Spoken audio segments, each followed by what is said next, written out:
Monsieur le maire, chers collègues, c'est vrai que c'est une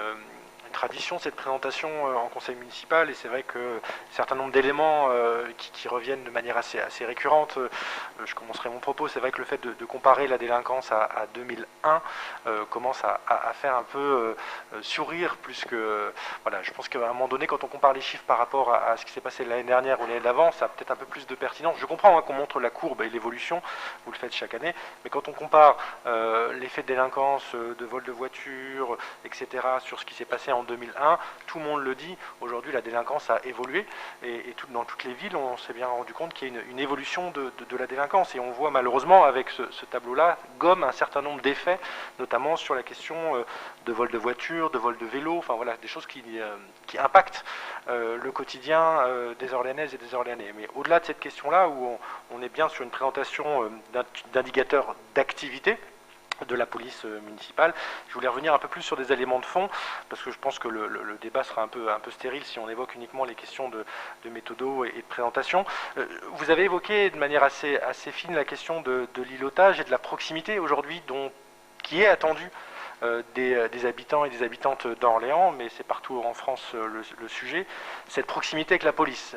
police nationale, avec la police municipale. Et aujourd'hui, on a besoin d'avoir des lieux, des moments où nos forces de police puissent rencontrer, être à l'écoute des habitants et des habitantes. Et c'est vrai qu'aujourd'hui, on a parlé des postes de police dans les quartiers, on a parlé d'îlotage, et moi, voilà, j'avais déjà fait cette proposition, je crois que c'était l'année dernière ou il y a 2 ans, où voilà, même si dans votre propos vous expliquez que les îlotiers ou ceux qui font ce travail au quotidien sont connus par tout le monde et connaissent le prénom de tous les jeunes, je permettrai de mesurer un tout petit peu ce propos, parce que moi j'ai plusieurs retours où en effet on n'a pas forcément de facilité d'accès et de rencontre des policiers municipaux de son quartier et de pouvoir les rencontrer facilement. Je pense qu'il y a peut-être une réflexion à mener, sans remettre du tout en cause le travail qui est fait au quotidien, de créer des moments qui permettent de faciliter ces rencontres. Il y a certaines villes qui organisent des présences sur les marchés, il y en a qui organisent des permanences mobiles. Enfin voilà, il y a des réflexions à avoir sur mieux identifier le référent police municipale dans chacun des quartiers, réfléchir avec les mairies de proximité pour faciliter les échanges. Donc voilà, donc je pense qu'il y a quelque chose à peut-être de continuer à améliorer sur la présence en proximité. Vous avez évoqué également la question de la prévention routière et je pense qu'aujourd'hui c'est un enjeu central de sensibilisation. Vous avez évoqué spécifiquement le travail qui est fait considérable sur les scolaires, qui est fait toute l'année, qui est fait lors des différents événements. J'évoquais avec Thomas Renaud en commission sport le fait que la prévention routière soit présente pendant le Paris-Nice qui avait été apprécié par un certain nombre de jeunes. Et ça, je trouve que c'est une bonne chose.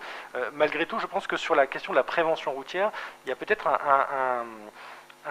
dézoom à faire. C'est vrai qu'il y a beaucoup d'initiatives qui sont portées à destination des jeunes publics. Je pense que peut-être qu'aujourd'hui, c'est le travail de la prévention routière au quotidien, mais de sensibiliser plus largement et donc peut-être de réfléchir également sur le fait de pouvoir mobiliser la prévention routière sur des moments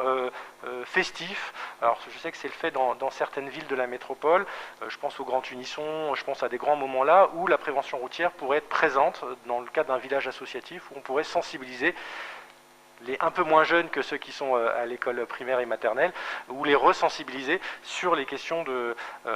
prévention routière. Je pense qu'aujourd'hui, il y a une vraie nécessité de travailler cette question de prévention routière à destination des moins jeunes. Un petit mot aussi également sur, parce que ça ne transparaît pas forcément dans les chiffres qui ont été présentés, mais je sais que c'est un sujet qui nous tient tous à cœur, c'est la question du harcèlement de rue et dans les transports en commun. Déjà l'année dernière, on avait évoqué ce sujet-là, on en avait tous débattu, on avait tous partagé le même constat en disant qu'il fallait agir sur ces sujets-là, et je pense qu'aujourd'hui, on a des marges de progrès sur ce sujet-là dans notre collectivité et au sein de la métropole également. Je pense qu'on a besoin, alors il y a eu certaines campagnes d'affichage qui ont eu lieu dans le tramway, c'est bien, mais je pense qu'on a voilà, des choses à améliorer et à sensibiliser et à agir de manière très, très forte sur ces sujets-là. Il y a encore trop de retours de jeunes filles, de jeunes femmes, de femmes qui se font harceler dans la rue, dans les transports en commun, et quelle que soit l'heure, voilà, c'est pas limité le soir tard ou voilà, c'est toute la journée, c'est aux heures de pointe avec des gestes déplacés, c'est voilà, vous êtes tous conscients de ce qui s'est passé, enfin ce qui se passe des fois dans le tramway ou même dans le bus. Et je pense qu'il y a besoin aussi de sensibiliser les chauffeurs de bus, les médiateurs et le public sur ces questions-là de manière très forte. Et je le redis, je pense qu'on a vraiment à travailler cette question et la prendre à bras le corps pour pouvoir rendre nos villes, nos transports en commun beaucoup plus sûrs. Et vraiment, je refais une offre de service là-dessus parce que je pense qu'on serait plusieurs à pouvoir travailler là-dessus et apporter des propositions, enfin pas forcément des solutions, mais des réflexions pour essayer de construire un dispositif pour permettre d'agir sur ces questions-là dans notre ville et dans notre métropole. Vous avez évoqué la question du protoxyde d'azote, c'est un vrai fléau aujourd'hui, enfin vraiment dans les différents quartiers, différents jeunes. Je sais que c'est très difficile de lutter contre ces choses-là. Je sais que le travail de sensibilisation et même de prévention a des difficultés à sensibiliser les jeunes sur ce fléau qui détruit le cerveau des jeunes et qui est vraiment dévastateur. C'est quelque chose qui est assez récent, qui est venu très très vite, très très fort et qui est compliqué à combattre parce qu'il y a des facilités d'accès à ces produits-là qui sont déconcertants. Enfin, moi, en 2 clics sur Internet, on peut se faire livrer du protoxyde d'azote chez soi et c'est assez déprimant là-dessus. Donc voilà, j'ai pas de proposition à faire, c'est juste un constat où je partage le fait de pouvoir saisir cette question-là à bras-le-corps, mais voilà, je sais qu'on est tous un peu décontenancés face à l'explosion de ce recours au protoxyde d'azote chez les très jeunes aussi. Enfin, je voulais terminer mon propos, oui, c'était sur la question, je l'ai évoqué rapidement en introduction, sur la question des vols des vélos. C'est un sujet qui est assez récurrent, c'est un sujet qui revient souvent, et je pense qu'aujourd'hui on a besoin de retrouver des lieux qui permettent de sécuriser le stockage des vélos à proximité des écoles, à proximité des collèges, à proximité de la gare. Il y a des choses qui ont été mises en place, je ne dis pas qu'il n'existe rien aujourd'hui, mais on a un travail à faire sur le marquage des vélos, ça a été fait, on doit continuer à le faire, mais voilà, il y a tout un travail sur la sécurisation du stockage des vélos, et c'est vrai qu'on a encore trop de personnes qui se font voler leur vélo et qui vont même plus porter plainte parce que c'est le 2e ou le 3e vélo qui est volé dans l'année et ils sont un petit peu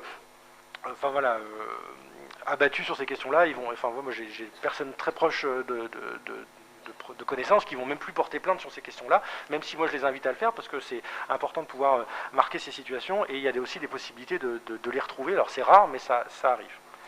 Et juste sur la question du vélo, mais ça, peut-être d'autres interviendront là-dessus, on se rend compte qu'aujourd'hui, il y a une pratique du vélo qui a explosé partout sur la métropole. Il y a une pratique plus régulière du vélo, avec du vélo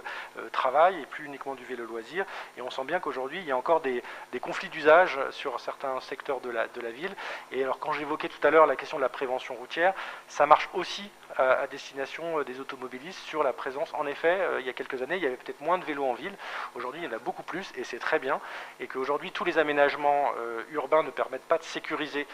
tous les espaces, même si ça serait nécessaire. Et je pense qu'aujourd'hui, il y a une certaine sensibilisation à destination des automobilistes qui utilisent nos voiries moi j'ai encore vécu très récemment avec ma famille des voitures qui avaient une proximité avec les vélos qui ne se rendaient pas compte et conscience de la dangerosité de leur conduite en centre-ville. Et voilà, il y a une prise de conscience à avoir et je pense qu'il y a une resensibilisation à avoir des automobilistes sur le partage de la voirie et toujours continuer à réfléchir sur sécuriser au maximum ces circulations-là. Donc voilà, donc un certain nombre de propositions, de remarques, et je le redis, je sais que en commission où les questions de sécurité sont abordées, le diaporama n'est pas forcément présenté, donc voilà, l'idée, je l'avais déjà dit l'année dernière, l'année d'avant, et je crois que je l'ai dit il y a 10 ans aussi, que ces sujets-là puissent être aussi abordés en commission sécurité, et pas forcément découvrir l'ensemble de ces informations lors du conseil municipal annuel sur ces sujets-là. Merci.